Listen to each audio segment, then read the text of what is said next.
எழுந்து பேசணும், உட்காந்து தான் பேசணும். முதல்ல வந்திருக்க எல்லாத்துக்கும் முதல்ல வணக்கத்தை சொல்லியிருக்கேன். இந்த படம் பல வருஷங்கள் போராடி நல்ல ஸ்கிரிப்ட் பண்ணணும்னு சொல்லிட்டு பண்ணி 4-5 வருஷமாக கஷ்டப்பட்டு பண்ணியிருக்கேன். ஓ அந்த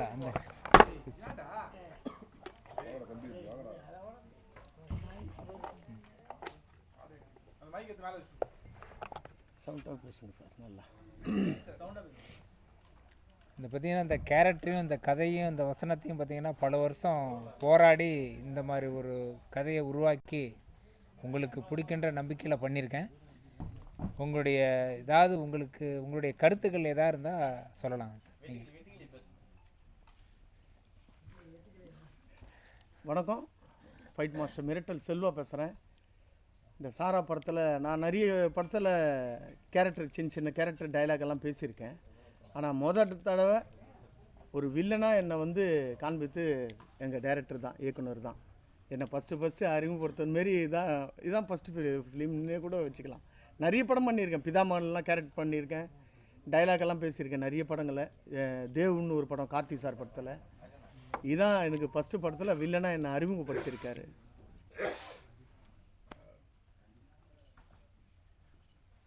இந்த படம் பார்த்துருக்கீங்க, உங்களோட நல்ல விமர்சனமாக எங்களுக்கு உங்களோட ஆதரவு எங்களுக்கு கண்டிப்பாக தேவை. எங்களுக்கு உங்களை நம்பியே தான் இந்த படத்தை முழுமையாக எடுத்திருக்காரு.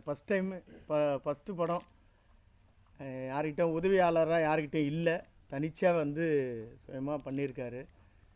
இதில் அவரும் நடிச்சிருக்காரு. அதுக்கப்புறம் நீங்கள் தான் நடிப்பு கொஞ்சம் ரொம்ப மிகைப்படுத்தல் மாதிரி இருந்தது, அது வேணும்னு பண்ணதா எப்படி சார்? செகண்ட் ஹாஃப்லாம் உங்களோட ஆக்ஷனே ஒரு 100 மடங்கு 200 மடங்கு மாதிரி இருந்தது. இல்லை அது இல்லை சார், எப்படின்னா ஏதாவது ஒரு புதுசாக ட்ரை பண்ணலாம்.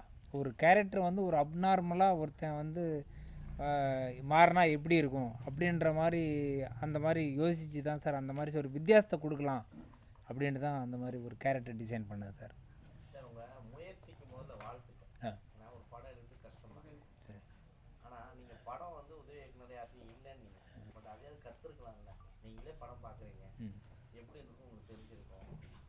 யோகி பாபு அப்புறம் பொன்மன்னன் அம்பிகா மேடம் எல்லாரையும் போட்டிருக்கீங்க. பட் ஆனால் கதையை வந்து நீங்களாவது உட்காந்து ஏன்னா சிங்கே ஆகல, வாய்ஸ் எங்கேயுமே சிங்கே ஆகல, டப்பிங் மாற்றிருக்கிறீங்க.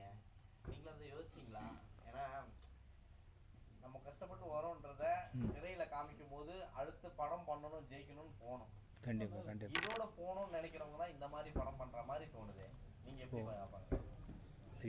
எனக்கு தெரிஞ்ச வரைக்கும் நான் என்னோட நாலேஜ் எட்டின வரைக்கும் நான் பண்ணியிருக்கேன் சார். பட்டு அதை மீறி எனக்கு இதெல்லாம் நான் தெரிஞ்ச வரைக்கும் நான் பண்ணியிருக்கேன். பட் நான் அது எப்படி பார்க்குறதுன்னு எனக்கு தெரியல. அதை என்னோடய நாலேஜுக்கு நான் எந்த அளவுக்கு நான் ஒர்க் பண்ணணுமோ அந்த அளவுக்கு நான் ஒர்க் பண்ணியிருக்கேன். யோகி பாபு பெரிய காஸ்ட், ரோபோ சங்கர் இறந்துட்டாரு, மலேசியா தங்கதோ வச்சிருக்கீங்க. எந்த இடத்துலையுமே நீங்கள் தான் வந்து ஃபுல்லாக இன்க்ளூட் பண்ண, நீங்கள் தான் உள்ளே இருக்கிறீங்க சீனில் ஃபுல்லாக. இல்லை சார், கதைக்கு வந்து என்ன தேவையோ வந்து நம்ம கதைக்கு என்ன தேவையோ அதை தான் பண்ண முடியும் சார். நமக்கு கதைக்கு அப்பாற்பட்டு வந்து 4 ஆர்டிஸ்ட் உள்ளே இருக்காங்க அப்படின்றத அந்த 4 ஆர்டிஸ்ட்டுக்காக சீன் உள்ளே பண்ண முடியாது. நீங்கள் நாளைக்கு படம் பண்ணாலே வந்து பார்த்திங்கன்னா அப்படி பண்ணால் தப்பு. வந்து ஒரு கதைக்கு என்ன தேவையோ அதை பண்ண முடியும். நம்ம ஒரு 10 ஆர்டிஸ்ட் இருக்காங்கன்றதுக்காக 10 ஆர்டிஸ்ட்டுங்க சீனும் பண்ண முடியாது, 10 ஆர்டிஸ்ட்டுக்காக கதையும் பண்ண முடியாது. இதுக்கு மேலே கேளுங்க. படங்கள் தியேட்டரில் போகணும்னு வரீங்க, தியேட்டரில் நீங்கள் வரீங்க, தியேட்டர் முதல்ல கொடுக்குறது வருதா இல்லையான்னு தெரியல. தியேட்டருக்கு வந்ததுக்கப்புறம் ஆடியன்ஸ் வர மாட்டாங்கன்னு சொல்லி ஒரு குற்றச்சாட்டு வருது. தியேட்டருக்காரன் ஏன் படத்தை வந்து வாங்க மாட்டான்ற ஒரு குற்றச்சாட்டு வருது. அப்படின்னும் போது நம்ம தியேட்டருக்காரனுக்காக யோசிச்சு ஒரு நல்ல படம் கொடுக்கணும் அப்படின்னு சிந்திக்கணும்ல. எல்லாருமே சொல்லுவாங்க உதவி இயக்குனரா ஏன் போகணும் அப்படின்றது அங்க இருக்க நுணுக்கங்களை கத்துக்கிறதுக்கு. ஓகேவா? அதுக்குதான் அசிஸ்டண்டா போய் ஃபர்ஸ்ட் ஜாயின் பண்ணணும், அதை கத்துக்கணும்னு. நம்ம எடுத்த உடனே நம்ம வந்து உடனே பணம் இருந்தா நம்ம பண்ணிடலாம் தான், இல்லைன்னு சொல்லல. பணம் இருந்தா யாருனாலும் பண்ணிடலாம். பட் ஆனா இன்னும் கொஞ்சம் பக்குவமா ஆகணும் அப்படின்றது தான் எங்க பத்திரிகையாளருடைய கருத்து. ஏன்னா படம் பார்க்கும்போது பெரிய மூத்த பத்திரிகைகள் சொல்லிட்டு இருந்தாங்க. ஏன்னா அம்பிகா மேடம் சாவும் போது கூட லிப்டிக் அலையாம இருக்கிறாங்க. அந்த அளவுக்கு எடுத்துக்கிறீங்க. என்னுடைய கற்பனைக்கு எட்டின மாதிரி என்ன முடியுமோ அதை எடுத்திருக்கேன் சார். ஆமாம், நான் அடுத்தவங்கள நான் ஒரு கிரியேட்டராக இதுக்கு இந்த கதைக்கு என்ன தேவையோ அதை நான் பண்ணி அதை நான் பண்ணணும்னு அதை நான் வெளிப்படுத்தணும்னு என்னுடைய ஜட்ஜ்மெண்ட் என்னன்னு தெரியணும் அப்படின்றதுக்காக தான் நான் பண்ணியிருக்கேன். பட் அதுக்கு மேலே வந்து பப்ளிக் மக்கள் என்ன சொல்கிறாங்களோ நான் அதை எடுத்துக்கிறேன். இந்த ஸ்டோரி எடுக்கும் போது நிறைய நீங்களே பார்த்துருப்பீங்க, இது மாதிரி கல்லு தூக்கி போட்டு கொலை பண்ணுறவங்க அது மாதிரி ஒரு விஷயம் பண்ணியிருக்கு. நிறைய விஷயம் நம்ம வெளியே கேள்விப்பட்டிருக்கோம். அந்த விஷயத்தை ஏதாவது எடுத்து பண்ணியிருக்கீங்களா இந்த சைக்கோக்காக? கள்ளத்துக்கு புரியல சார்.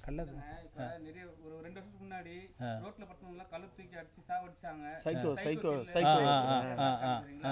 அதுல ஏதாவது பேசிக்கா ஏதாவது பண்ணீங்களா? இல்லை அப்படி இல்லை சார். நானாக இது இப்படி ஒரு கேரக்டரை வந்து இது பண்ணணும் அப்படின்றதுக்காக நான் எந்த இதையும் வந்து சார்ந்து சரி இதை பண்ணி அப்படி பண்ணணும் அப்படின்ட்டு நான் பண்ணல. இந்த கதை எடுக்க என்ன நோக்கம்? என்ன சார்? என்ன நோக்கத்தில் எடுத்தீங்க இந்த கதை? என்ன நோக்கத்துக்கு எடுத்தீங்க? அது கரெக்டாக எடுத்தீங்களா? கரெக்டாக உருவாக்கப்பட்டதா? இந்த கதை வந்து ஆக்சுவலாக நான் பேசிக்காக வந்து பார்த்திங்கன்னா ஒரு சிவில் இன்ஜினியர் படித்தவன்.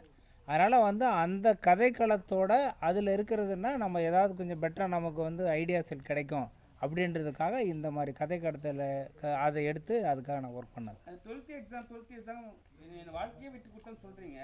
அது ஏதாவது ஒரு இடத்துல மென்ஷன் பண்ணியிருக்கலாம்ல, என்ன பண்ணீங்கன்னு காட்டியிருக்கலாம்ல? 12th எக்ஸாமுக்கு அவங்க வந்து எக்ஸாம் எழுதுறாங்க, எந்த ஹெல்ப் பண்ணீங்க நீங்கள்? அது மென்ஷன் பண்ணவே இல்லையா? இல்லை, அந்த இடத்துல ஒரு இடத்துல டைலாக்ல ஒரு சீனில் வரும் சொல்லுவோம் சார். இது மாதிரி வந்து 12th எக்ஸாமில் வந்து அவங்க 2-3 இடத்துல அந்த டைலாக் அம்மாக்கிட்டையும் சொல்லுவாங்க. இது மாதிரி வந்து படிக்கும்போது ஒரு மூளைக்காய்ச்சல் வந்து அவங்களுக்கு அந்த படித்ததெல்லாம் மறந்து போச்சு. அதுக்கு விஷுவல் ஆமாம் சார், விஷுவலாக இல்லை.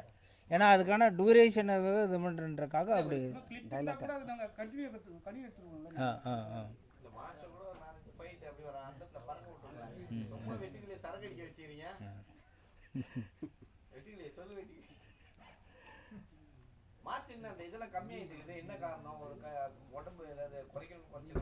அப்படிலாம் இல்லை, இது ஆமாம். எது புரியல? கம்மியாக இருக்குதுன்னு கேட்டிருக்கீங்கல்ல, அதனால் என்ன ஒன்றும் இல்லை. ஆக்சுவலாக இதில் பெயின் ஜாஸ்தி ஆகி போயிடுச்சு. ஃபிசியோதெரப்பி பண்ணிகிட்ருக்கேன். அதனால் டாக்டர்ஸ் கொஞ்சம் சொல்லியிருக்காங்க கொஞ்சம் கம்மியாக போட்டுங்க.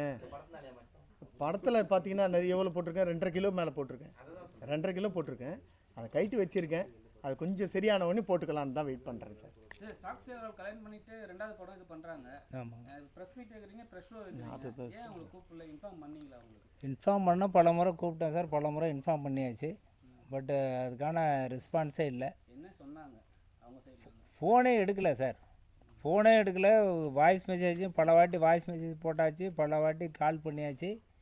பட் எந்த ரெஸ்பான்ஸுமே இல்லை. நிறைய கதாநாயகர்கள் இது மாதிரி சொல்கிறாங்க, டேரக்டர் வந்து கமெண்ட் பண்ணுறாங்க. அவங்க கிட்ட நாங்கள் ஃபோன் பண்ணி கேட்கும்போது எங்கள் சம்பளம் தரல அதெல்லாம் சொல்கிறாங்க. அது எது இஷ்யூ இருக்கா? இல்லை சார், அந்த மாதிரி இஷ்யூ எதுவும் இல்லை சார்.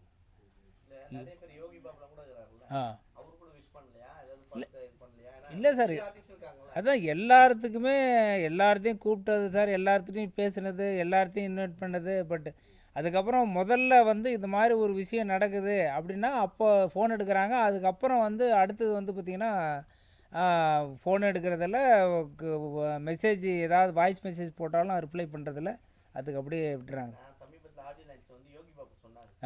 என்ன படத்துக்கு கூப்பிட்றாங்க, ஆனால் பாதி சம்பளம் தான் தராங்க, மீது சம்பளமே தரல, நிறைய பேமெண்ட் நிற்கிதுன்ற நீங்களும் பேமெண்ட்டு. யோகி பாபு பொறுத்த வரைக்கும் சார், நான் இதாக சொல்ல, அவர் பொறுத்த வரைக்கும் மொத்த பணமும் பேமெண்ட்டும் கொடுத்தா தான் வந்து வருவார், ஷூட்டிங்கே வருவார். இப்போ நம்ம இன்னைக்கு ஷூட்டுன்னா நேற்று பணம் வாங்குறதில்ல. ஒரு மாதத்துக்கு முன்னாடியே பார்த்தீங்கன்னா இப்போ ஒரு 5 நாள் அவரை கமிட் பண்ணுறோன்னா 5 நாள் பணம் பார்த்தீங்கன்னா 2 பேமெண்ட்டாக அவர் கொடுத்துடணும். இப்போ வந்து 2 நாள், இப்போ நம்ம சப்போஸ் ஒரு நாளைக்கு 10 லட்ச ரூபான்னு வச்சிங்களேன், இப்போ வந்து 20 லட்ச ரூபா கொடுத்தா தான் 2 நாள் வருவார். அதுக்கப்புறம் வந்து 30 லட்ச ரூபா பேலன்ஸு மீதி பணத்தை கொடுத்தா தான் அடுத்த 3 நாள் வந்து படத்தை வருவார். அவருக்கு கொடுக்க வேண்டிய படம் ஷூட்டிங் அன்னைக்கு வந்து என்ன இருக்குதுன்னு கேட்டிங்கன்னா பேட்டா இருக்கும் பார்த்தீங்களா, பேட்டா மட்டும்தான் அன்றைக்கி. அதுவும் பார்த்திங்கன்னா ஈவினிங் 5 மணிக்கு பேக்கப் நடக்குதுன்னா மதியமாகவே வந்து பார்த்திங்கன்னா அந்த பணத்தை வந்து வாங்கிடுவாங்க. எக்காரணத்து கொண்டு பார்த்திங்கன்னா நடிகரோட பணங்கள் வந்து ப்ரொடியூசர்கிட்ட எக்காரணத்து கொண்டு எனக்கு தெரிஞ்சு இருக்காது. இந்த படத்துலேயும் வந்து பார்த்திங்கன்னா எந்தோடைய நடிகர் பணமும் வந்து பார்த்திங்கன்னா கிடையாது. பட் இருந்தாலும் பார்த்திங்கன்னா யாரோட சப்போர்ட்டும் கிடைக்கல. நீங்க விஜய் ரசிகரா சார்? நீங்க விஜய் ரசிகரா சார் நீங்க? என்ன சார்? விஜய் ரசிகரா நீங்க? ஆமாம் சார். இல்ல என்னன்னா நீங்களே பார்த்திருப்பீங்க, அது வந்து கிண்டல் பண்ற மாதிரியே இருக்கு. ஒரு இப்ப கடைசியா நீங்க சாமி கும்பிடுறீங்க, அது ஓகே. ஃபர்ஸ்ட் சீன்ல வந்து ஒரு மாதிரி கிண்டல் பண்ற மாதிரியே இருக்கு. டார்ச் அடிக்கிறீங்க, கமலஹாசன் கிண்டல் பண்ற மாதிரி இருக்கு. ஏன் என்ன மென்ஷன் வச்சீங்க? இல்லை சார், நம்ம அந்த கேரக்டர் வந்து ஒரு அப்நார்மல். அவன் வந்து பார்த்திங்கன்னா அவன் வந்து ஒரு நார்மலான கேரக்டர் இல்லை. அவர் எப்படின்னா அவன் மென்டலா இல்லை சைக்கோவா இல்லை எந்த மாதிரி எல்லாம் எந்த ஒரு இதுலேயும் சேராத ஒரு கேரக்டர்ன்ற மென்ஷன் பண்ணுறதுக்காக தான் அப்படி ஒரு சீனை இது பண்ணது சார். அவன் வந்து இப்போ யாரையும் கிரிட்டிசைஸ் பண்ணோம் அப்படி பண்ணலாம் அப்படின்னு கிடையாது. அந்த கேரக்டரோட இப்படி ஒரு எதுலேயும் சேராத ஒரு கேரக்டர் அப்படின்ற ஒரு எஸ்டாப்ளிஷ் பண்ணணுன்றதுக்காக தான் விஜய் ரசிகர்ன்றதுனால அப்படி ஒரு அந்த இதை வச்சு இது பண்ணது.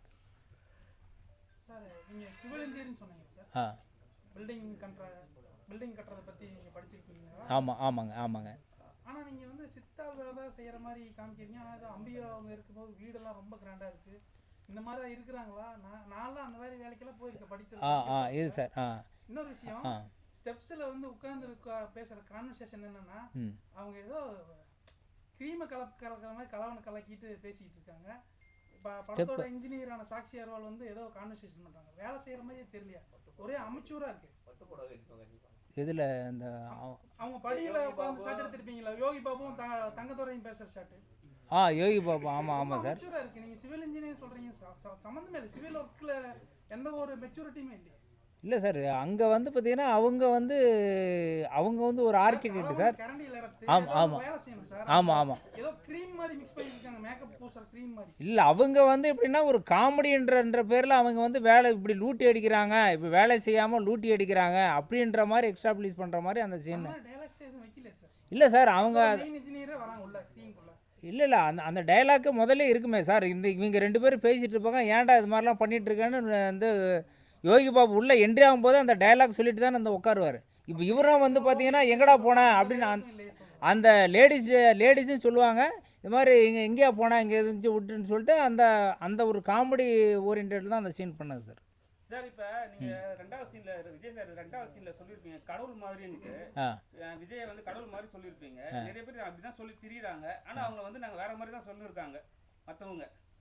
அது எப்படி நீங்க பாக்குறீங்க? எப்படி சார் நீங்க கடவுள் சொல்லிருக்கீங்க செகண்ட் சீன்ல? ஆமா சார். சரிங்களா, இந்த கடவுள் நீங்க தான்ட்டு. ஆமா சார். சரிங்களா, இப்போ வந்து கடவுள் சொல்ற ஆளே நிறைய பேர் வந்து கிண்டல் பண்றாங்க சோஷியல் மீடியால. சோஷியல் அவரை கடவுள்னு சொல்றவங்கள கிண்டல் பண்றாங்கன்றீங்க. நீங்க எப்படி பாக்குறீங்க? நீங்க விஜய் ரசிகர் சொல்றீங்களா? ஆமா சார். அதான் கேக்குறேன். இல்லை, கடவுள்னு சொன்னாலும் அவங்கவுங்க இப்போ வந்து பார்த்தீங்கன்னா எனக்கு ஒருத்தர் பிடிக்குன்றதுனால இப்போ நான் வந்து எந்த எக்ஸ்ட்ரீம் வேணாலும் போவேன் சார். இப்போ நீங்கள் ஒரு உதாரணத்துக்கு இப்போ நீங்கள் வந்து உங்களை ரொம்ப நாளமாக நான் வந்து நேசிக்கிறேன் பிடிக்குன்றதுனால வந்து பார்த்தீங்கன்னா உங்களை கேரக்டர் வந்து அதை மீறி வந்து என்னால் யோசிக்க தெரியாது. நீங்கள் வந்து தப்பானவர் இல்லை அந்த தகுதிக்கு இல்லாதவர் அப்படின்ற வந்து என்னால் யோசிக்க முடியாது. அந்த மாதிரி மைண்ட் செட்டில் தான் வந்து பார்த்திங்கன்னா ஒரு எக்ஸ்ட்ரீமாக ஒருத்தன் வந்து ஒரு சின்ன வயசுலேருந்து அவங்களோட தீவிர ரசிகனாக இருக்கேன் அப்படின்றதுனால அந்த மாதிரி ஒரு இது அவர்கிட்ட ஒரு ஆஃபரிங் இது மாதிரி சொல்கிற மாதிரி இது மாதிரி என்ன எப்படியாவது இது பண்ணு அப்படின்னு சொல்கிற மாதிரி அதுக்காக வச்சுருக்கேன் சார். ஒருவேளை யோகி பாபு சொல்லியிருக்காரு சின்ன படத்துக்கு சப்போர்ட் பண்ணுவேன்னு, நீங்க குரூப்பா போய் ஒரு வீடியோவாவது வாங்கி போடுவீங்களா? ட்விட்டர் ஏதோ ஒன்று இந்த படத்தை, ஏன்னா அவர் சின்ன படம் சப்போர்ட் பண்ணுறேன்னு சொல்லியிருக்காரு, நீங்க முயற்சி எடுத்துருக்கீங்க. சரி சார், மூலமா யோகி பாபு பிடிச்சி நீங்க போடுங்களேன், உங்களுக்கு ஓடிடியாவது ஏதாவது கிடைக்கும்ல விற்கிறதுக்கு. அதான் சார், அதுக்கே வந்து ஒரு 4 நாளைக்கு முன்னாடி அண்ணன் இது மாதிரி நண்பர் வந்து இந்த ரோபோ சங்கர் வீட்டுக்கு போயிட்டு அவங்கள பார்த்துட்டு இந்த படத்தில் வந்து பார்த்தீங்கன்னா இன்னொன்று சொல்ல மறந்துட்டேன் சார், சாரி. இதில் வந்து எனக்கு 200% கோஆப்ரேட் பண்ணுறது ஒரே ஒரு ஆர்டிஸ்ட் யாருன்னு கேட்டிங்கன்னா ரோபோ சங்கர் அண்ணன் தான். அவங்க வந்து பார்த்திங்கன்னா நிறையா வந்து அவங்களே மெனக்கட்டு சில இதெல்லாம் பண்ணாங்க. ரொம்ப எனக்கு வந்து ரொம்ப ஹாப்பியாக்குனது அவர் தான். அதனால் வந்து பார்த்திங்கன்னா இந்த ட்ரெய்லர் இதனால் அவங்கள தான் போய் பார்த்து அவங்கக்கிட்ட இது பண்ணி அவங்களோட ஆசீர்வாதத்தில் பண்ணணும் அப்படின்லாம் சொல்லிட்டு இது பண்ணோம். அப்போ கூட வந்து மாஸ்டர் சொன்னாங்க, இது மாதிரி யோகி பாபு கூட ஒரு நாளைக்கு பார்த்துட்டு இது மாதிரி ஏதாவது ஃபோட்டோ எடுத்துகிட்டு ஏதாவது பேசலாம் அப்படின்னு சொன்னது. அன்னையிலேருந்து பார்த்திங்கன்னா கால் பண்ணதார், அப்புறம் ரெஸ்பான்ஸே இல்லை. ஒரு இது மாதிரி பார்க்க வரணுண்ணே, இது மாதிரி படம் ரிலீஸ் பண்ண போகிறோம், அதுக்கான ஏதாவது கொஞ்சம் சப்போர்ட் பண்ணுங்கண்ணே.